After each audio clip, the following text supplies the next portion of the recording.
Hello student, in this video we will try to understand the solution of quadratic equation by factorization method. तो previous video में हमने समझा था कि quadratic equation होती क्या है, सॉल्यूशंस क्या होते हैं, कैसे वेरीफाई करते हैं। इस पर्टिकुलर वीडियो में सिर्फ हम बात करने वाले हैं कि फैक्टराइजेशन मेथड क्या क्या है जिसकी से हम वैल्यू निकाल सकते हैं, उसके वेरिएबल्स की, मीन्स उसके रूट निकाल सकते हैं या उस इक्वेशन का सॉल्यूशन निकाल सकते हैं। तो सबसे first method is very known method जो आप करते हुए आए हैं आज तक from the previous classes, middle term splitting. Middle term splitting ये मेथड बहुत काम का है, बट इसमें एक चीज है स्टूडेंट जो मैं बताना चाहता हूँ कि ये मेथड हर तरह की इक्वेशन में काम नहीं कर पाता। ये सिर्फ उन्हीं तरह की इक्वेशंस में काम करेगा जहाँ से हमें एटलीस्ट कोई रैशनल नंबर या कोई इंटीजर मिल रहा हो, राइट। बट जहाँ पर ये फेल हो जाता है, I will give you some example, जहाँ पर ये फेल हो जाएगा वहाँ पर फिर ये मेथड खत्म हो जाता है। ये एक यूनिवर्सल मेथड तो नहीं कह सकते, इसीलिए तो हम फिर दूसरा मेथड पे जाना पड़ता है जिसका नाम है क्वाड्रेटिक फॉर्मूला। क्वाड्रेटिक फॉर्मूला एक ऐसा फॉर्मूला है जिसको हमारे एक इंडियन मैथमेटिशियन है श्रीधराचार्य, इन्होंने ये फॉर्मूला डिस्कवर किया और this formula is applicable of all type of quadratic equation. ठीक है, इसके बाद एक नया टेक्निक आता है जो बोला तो यही जाता है कि bye completing the square method. थोड़ा अजीब सा नाम है कंप्लीटिंग द स्क्वायर, क्योंकि यहाँ कहीं ना कहीं हम एक आइडेंटिटी की फॉर्म में इसको कन्वर्ट करने की कोशिश करते हैं। Square method means a plus B whole square या a minus B whole square type identity. But yes, एक चीज और आती है इसमें कि ये वाला जो मेथड है ये अब 10th क्लास के सिलेबस से बाहर हो गया है। तो सिर्फ हम इसको समझने के लिए समझेंगे कि एक दो सम्स की टाइप आपको पता होने चाहिए कैसे यूज करना है। अदरवाइज आपके सिलेबस में सिर्फ ये दो फॉर्मूलेज हैं और आप यही कह सकते हो मेजोरिटी में यही एक फॉर्मूला है जो आपको यूज करना आना चाहिए, राइट। अब आ जाते हैं मिडिल टर्म स्प्लिटिंग में, एक एक करके सारे टाइप्स को एक्सप्लेन करूंगा और you will understand it, right. Middle term splitting क्या है? मिडिल टर्म आपको क्लियर दिख रहा होगा कि कोई भी जो क्वाड्रेटिक एक्सप्रेशन होगा, सबसे पहले आपको ये ध्यान रखना है कि जब क्वाड्रेटिक इक्वेशन का जनरल फॉर्म होता है वो ये है, राइट। इसमें मैं क्यों कह रहा हूं कि ये जनरल फॉर्म ये है कि आप ऑर्डर भी चेंज मत करें। ऑर्डर चेंज मतलब कि जो एक्स स्क्वायर वाली टर्म है वो फर्स्ट पोजीशन पे रहे, एक्स वाली सेकंड पोजीशन पे, मींस पावर के डिक्रीजिंग ऑर्डर में ही टर्म्स लिखी होनी चाहिए, तभी वो एक्सप्रेशन स्टैंडर्ड कहलाएगा। अदरवाइज हम उसको बोलेंगे तो क्वाड्रेटिक इक्वेशन ही, बट वो स्टैंडर्ड नहीं है। तो मिडिल टर्म स्प्लिटिंग सबसे पहले कहता है कि स्टैंडर्ड फॉर्म में लिखो, और जब स्टैंडर्ड फॉर्म में लिखेंगे तो मिडिल टर्म कौन सी कहलाएगी यहाँ पर? अब bx। तो हमें इसकी स्प्लिटिंग करनी है, this is called middle term splitting, right. Now I am taking one example here so that you can understand, right? X square, suppose I am taking x square plus 6x plus 5, right, equal to 0। suppose मैंने यही एक example लिया। अब देखिए, जब भी आप example, कोई भी एग्जांपल लो, उससे कोई प्रॉब्लम नहीं है, बट आपको सबसे पहले ये चेक करना है कि ये स्टैंडर्ड फॉर्म के अकॉर्डिंग आ रहा है नहीं आ रहा है। अब देखो, सबसे पहले एक्स स्क्वायर वाली टर्म है, फिर एक्स वाला है और फिर एक कांस्टेंट है, इट मींस बिल्कुल सही ऑर्डर है। पहला स्टेप कंप्लीट हुआ।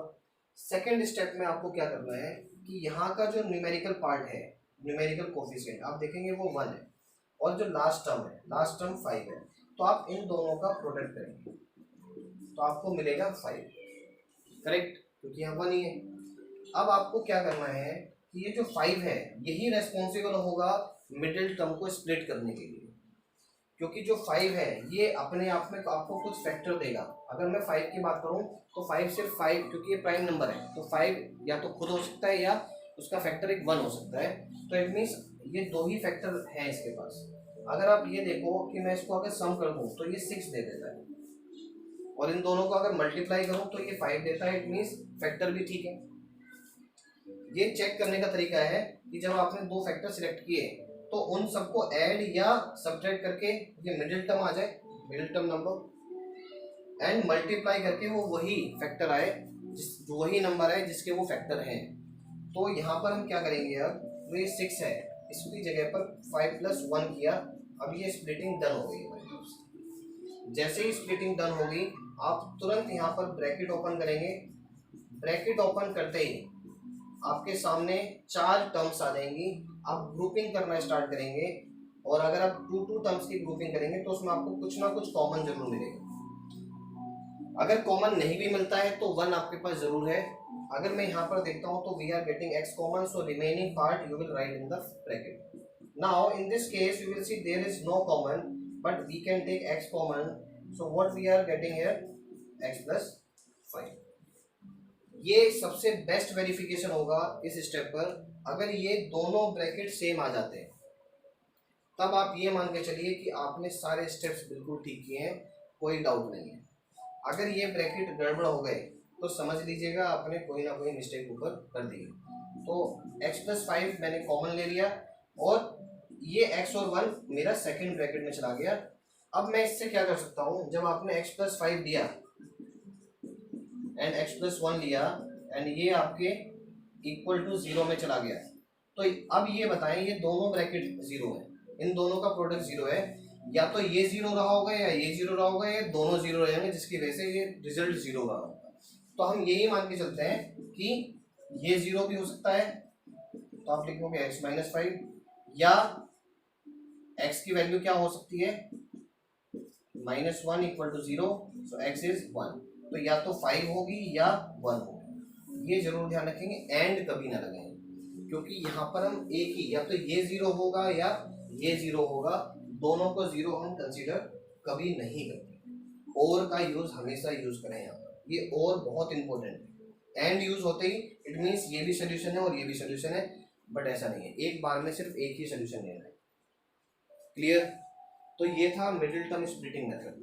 मिडिल टर्म स्प्लिटिंग में बहुत सारे सम्स देखने को मिलेंगे। कुछ ऐसे सम्स भी हैं जो रूट वाले हैं। रूट वाले सम्स में थोड़ी सी प्रॉब्लम रहती है बच्चों को। एक काम करते हैं, हम एक रूट वाला सम और ले लेते हैं, जिससे आपका मिडिल टर्म वाला जो पार्ट है वो क्लियर हो जाएगा।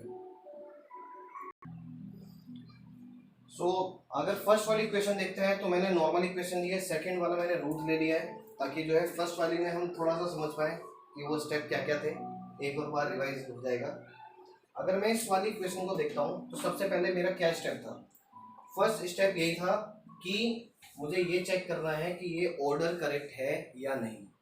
ऑर्डर का मतलब कि पावर पहले x की 2 होनी चाहिए, फिर x की पावर 1, फिर 0, बिल्कुल सही है।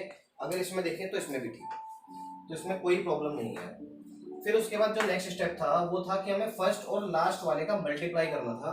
तो 21 और 8 की जैसे ही मल्टीप्लाई करोगे आपको 168 मिल जाएगा, राइट है। इसके बाद आपको 168 के फैक्टर करने हैं कि आपको 22 मिल जाए। तो जब भी आप ऐसी सिचुएशन में फंसते हैं तो आप अपने प्राइम फैक्टराइजेशन पे आ जाओ, राइट। जैसे आप प्राइम फैक्टराइजेशन करेंगे तो डेफिनेटली आपको कुछ ना कुछ रिजल्ट जरूर मिलेगा। अब यहाँ पर आप कोशिश करें, मैं अगर 2 × 2 = 4, 2 × 8, 3 × 24 ले लेता हूँ और 7 लेता हूँ। अब इसको चेक करो कि प्लस माइनस करके कितना आ रहा है। अब देखो प्लस करके ये 31 हो जाता है, माइनस करके 22 नहीं आ पा रहा, मतलब ये नहीं ले सकते। फिर क्या करें हम, फिर एक और चेंज किया जाए।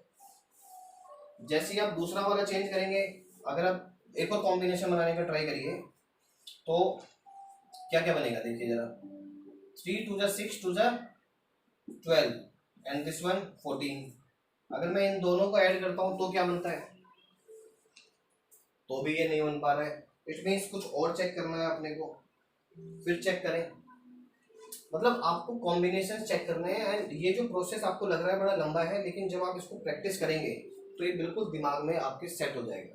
फिर आप 7 के साथ उठा लो, आप 7 × 2 = 14, 2 × 28। अगर मैं 7, 2, 2 ले लूँ, हमारे पास देखिए कौन कौन से फैक्टर है, 7, 3 यहाँ लिख लेता हूँ आपके लिए। अगर मैं 7 के साथ ये 2 और ले लेता हूँ, क्योंकि ये कॉम्बिनेशन अभी तक दिया नहीं है, और 3 × 2 = 6 ले लेते हैं, तो ये कितना होता है देखिए 28 और 6। 28 में से 26 करेंगे तो 22 आ गए, मतलब 28 और 6 हमारा कॉम्बिनेशन। तो इस तरह से आपको अलग अलग पॉसिबिलिटीज के बेसिस पर ये कॉम्बिनेशंस निकालने हैं, ठीक है। तो आपको करेक्ट कॉम्बिनेशन मिल जाएगा, but by some efforts. In some questions you have to do put some efforts, but in so many question 90% questions you can do it easily. तो जैसे अब यहाँ पर देखने को मिला कि हमें जो 22 था इसकी जगह 28 माइनस 6 लिख दें तो हमारे लिए बिल्कुल सही रहेगा और हमारा रिजल्ट भी इफेक्ट नहीं करेगा, राइट। अब यहाँ पर देखें जरा, इसमें क्या कहना चाहता है कि 8x², first of all we will open the bracket, फिर मैंने आपको बताया था ग्रुपिंग करो, ग्रुपिंग में कुछ ना कुछ कॉमन आएगा। अगर मैं 8 और 28 में देखता हूँ तो सिर्फ 2 कॉमन है और x कॉमन है, तो यहाँ पर क्या रह जाता है 4x, और यहाँ पर I think okay we can take 4 common, sorry, so it is 2 and it is 7 and 7 only because x is already common। अच्छा, अब इसमें आ जाते हैं, इसमें क्या कॉमन आता है 3 कॉमन आएगा, देखिए जरा, तो यहाँ क्या बचेगा 2x और यहाँ पर +7। अब देखिए यहाँ पर एक गड़बड़ हो गई है। क्या गड़बड़ हो गई है? गड़बड़ ये है कि ये वाला जो सिंबल है आपका प्लस आ रहा है, दिख रहा है आपको, और यहाँ पर ये ब्रैकेट +7 है और ये ब्रैकेट -7 है। मतलब अब आपको यहाँ समझना है कि इस वाली इक्वेशन में क्वाड्रेटिक इक्वेशन फेल हो जाती है, या तो फैक्टर हमें सिलेक्ट करना पड़ेगा कुछ और फैक्टर इसके अलावा कोई पॉसिबिलिटी नहीं है, या अब हमारे पास दूसरा मेथड ये यहाँ पर। अब देखिए मैं इसीलिए कह रहा था कि कुछ जगह पर ये वाली जो इक्वेशंस हैं, ये कुछ इक्वेशंस ऐसी हैं जो मिडिल टर्म स्प्लिटिंग में फेल हो जाती है, मिडिल टर्म स्प्लिटिंग वहाँ पर काम नहीं कर पाता, तो उसके लिए फिर आपको नया वाला मेथड अप्लाई करना होता है। बट अगर मुझे इसको एप्लीकेबल कराना है तो मुझे फिर यहाँ पर माइनस करना पड़ेगा। क्यों? क्योंकि अगर मैं इसको माइनस करूंगा तो मेरा ये माइनस आ जाएगा, तभी मैं सॉल्व कर पाऊंगा, अदरवाइज यहाँ पर पॉसिबिलिटी नहीं थी। आप सिर्फ यहाँ पर ही रोक सकते थे और आप कहते थे solution is not possible by middle term splitting. Simple सा फंडा है, ठीक है। अब जैसे ही मैं इसको 0 करूंगा, तो अगर मैं 2x - 7 को 0 करता हूँ तो x मुझे 7/2 मिलेगा, और अगर 4x + 3 will be equal to 0 then x will be 3/4। ये रिजल्ट आ गया। ये एक इक्वेशन का पार्ट था। आई होप ये वाला क्लियर हुआ होगा पार्ट। अब आ जाते हैं नेक्स्ट वाले इसमें। नेक्स्ट में देखिए, जब भी आपको रूट मिलता है घबराना नहीं है पहले तो, क्योंकि ज़्यादातर स्टूडेंट्स को मैं देखता हूँ घबरा जाते हैं। घबरा गए तो रूट तो वैसे भी नहीं होना, राइट। अब सबसे पहले आप देखो कि आपको 1 और 6 की मल्टीप्लाई करनी है। बिल्कुल अपने पुराने मेथड को तो भूलना ही नहीं है जो हम करते हुए आ रहे। अब देखिए 6 में अब बीच वाला नंबर आप उठाएं पहले, कि अगर मिडिल टर्म की बात करूं तो मेरे सामने क्या क्या है 2√2, तो इसका मतलब है इसमें √2 आएगा ही आएगा, राइट। जब भी रूट आ जाए तो आप सिंपल सा ध्यान रखो, इसमें से √2 किसका है 2 का है ना, इसमें से 2 बाहर निकाल लो आप, बिल्कुल विदाउट एनी डाउट। अगर यहाँ √3 होता तो मैं यहाँ से 3 बाहर निकालता मैं। अब बचा क्या मेरे लिए, जब 2 बाहर हो गया तो 3 बचा ऑब्वियसली, राइट। अब जो ये 2 निकाला आपने, इसको √2 लिख दो, क्योंकि इन दोनों का प्रोडक्ट ही 2 होता है। वो क्यों ले रहा हूँ √2, क्योंकि मुझे √2 ही चाहिए। अगर √3 लेना होता तो मैं इसको करता, इसको नहीं करता।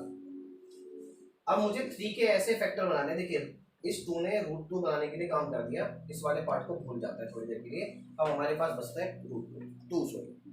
अब हमारे 2 के लिए काम करना है। क्या ये 3 2 बना सकता है? बिल्कुल बना सकता है, अगर मैं 3 और 1 ले लूँ, राइट है। अब देखिए कितना इजी होने वाला है। आप क्या करेंगे, जो ये √2 आपने डिवाइड किया, एक √2 आप इसके साथ जोड़ दो और एक √2 इसके साथ जोड़ दो, और फिर माइनस करके देखो आप, -√2, 3√2 -1√2 क्या मिलता है, देखिए 2√2, मतलब कि मिडिल टर्म को स्प्लिट कर दिया गया। अब मैं यहाँ लिखे x² प्लस क्या लिख दें इसकी जगह पर 3√2 -1√2 और x। देखिए इजी हुआ क्वेश्चन। तो बहुत सिस्टमेटिक चलना है, मतलब कुछ भी नहीं है इस क्वेश्चन के अंदर। मैं इसको अभी एज इट इज रखा हूँ, ताकि अगर आपको नोट करना है तो आप प्लीज नोट कर लें, क्योंकि रूट वाले में बहुत ही प्रॉब्लम आती है बच्चों। ओके नाउ दिस इज, अगर मैं x की मल्टीप्लाई करता हूँ, अभी तो ये प्रॉब्लम आगे भी देते रहते हैं रूट वाले, आगे के स्टेप्स में क्या प्रॉब्लम आती है। देखिए अब ग्रुपिंग करने बैठ जाए, ग्रुपिंग में इसमें क्या कॉमन है, अगर इसके अंदर आप कॉमन पार्ट ढूंढें तो ये x कॉमन आता है, बाकी कुछ भी कॉमन नहीं दिख रहा मुझे। ठीक है। अब क्या बचा यहाँ पर, x बचा, यहाँ पर 3√2 बचेगा। अब देखना बच्चों यहाँ पर बहुत इंपॉर्टेंट पार्ट है इस क्वेश्चन का, ये स्टेप देखिए क्या कुछ कॉमन है, माइनस कॉमन है, बिल्कुल ठीक है, क्योंकि प्लस हो जाएगा। अब आप ये बताएं मुझे, पहला वाला जो ब्रैकेट है वो बनाना क्या है। पहले ब्रैकेट, इस ब्रैकेट का फर्स्ट टर्म क्या है, x है, x से कुछ है नहीं है, बट यहाँ पर क्या बैठा हुआ है, √2 बैठा हुआ है। अब ये √2 कैसे हटाए, सबसे बड़ी प्रॉब्लम। √2 को हटाने के लिए आप क्या करोगे, इसमें √2 कॉमन ले लो, जबकि कॉमन कुछ मिल नहीं रहा, दिख ही नहीं रहा, लेकिन हम अपनी तरफ से कॉमन ले रहे हैं। क्योंकि मैं एक चीज और बता दूं, जैसे फॉर एग्जांपल आपके पास x+2 है, या सपोज मेरे पास 2x+1, क्योंकि कॉमन जनरली बच्चे सोचते हैं कि जो दोनों में हो वही कॉमन है, बट ऐसा नहीं है। अब थोड़ा सा अपनी स्ट्रेटेजी चेंज करें यहाँ पर, कि कॉमन का मतलब ये है, अगर मैंने 2 कॉमन लिया तो कॉमन ये कहता है जो चीज कॉमन ली वो हर एक टर्म में डिवाइड करते हैं। जब डिवाइड करते हैं तो मतलब ये, मतलब जो भी चीज कॉमन ले रहे हो उस कॉमन का मतलब है कि उसी कॉमन जो नंबर से सभी टर्म्स में डिवाइड करो, यही this is the actual form of common, right. अगर आप इसको मल्टीप्लाई करो वापस तो आप यहीं पहुंच जाओगे, देख लो ये हो गया 2x और ये हो गया +1, मतलब हमने बिल्कुल सही स्टेप दिखाया, राइट है। अब यही प्रोसीजर हम यहाँ पर करने वाले हैं कि जैसे ही आपने √2 कॉमन लिया तो क्या करेंगे हम कि √2x में से √2 डिवाइड करेंगे और इसमें से √2 को डिवाइड करेंगे, √2 से डिवाइड करेंगे इसको। फर्स्ट वाले ब्रैकेट को वी विल नॉट टच, क्योंकि वो ऑलरेडी बिल्कुल सही बैठा हुआ है, उसको क्यों टच करना है। अब ये देखें, ये कट गया, x बचा। अच्छा अब ये 6, अगर मैं 6 की बात करूं, 6 के पास एक 3 है और 2 √2 है, ये सो नो। अब बताओ, क्योंकि 6 जो है, अगर मैं 6 की बात करूं तो एक 3 से मिला है, एक 2 से, और 2 किससे मिला है, √2, मतलब 6 is made up of 3 √2 and √2। तो बड़ा सिंपल सा फंडा है। अब क्या करें, √2 cancel, so x plus 3 √2 minus √2 and x minus 3 √2 होगा, सॉरी प्लस 3 √2। अब देखो बोथ ब्रैकेट्स आर सेम, अगर बोथ ब्रैकेट सेम हो गए तो फिर तो मजा ही आ गया, फिर तो प्रॉब्लम ही खत्म हो गया सारा। अब हमारा क्या, ये 0 है, राइट, तो इसको 0 ही रख देते हैं, ज्यादा बेटर है। अब हमारे लिए x क्या निकला इस केस में, ये दे देगा -3 √2, इधर जाएगा, और ये क्या दे देगा +√2। अब मुझे लगता है स्टूडेंट्स आपको ये प्रोसीजर क्लियर हो गया होगा। एक दो बार इस तरह के रूट्स के सम और प्रैक्टिस कर लो इसी स्ट्रेटेजी के साथ, I am damn sure problem कभी नहीं आएगी, राइट। नाउ जो नेक्स्ट मेथड है वो, उसके लिए स्टूडेंट्स हमें एक सेपरेट वीडियो बनाना पड़ेगा, क्योंकि उस मेथड में बहुत सारी चीज़ें हमें समझनी है, सिर्फ एक ही चीज़ नहीं है उसके अंदर। तो we will make a separate video for that. यहाँ पर मिडिल टर्म स्प्लिटिंग वाला पार्ट हमने क्लियर कर दिया है, और नेक्स्ट वीडियो में आप क्वाड्रेटिक फॉर्मूला मतलब श्रीधराचार्य फॉर्मूले को we will explain. So thank you so much for watching this video.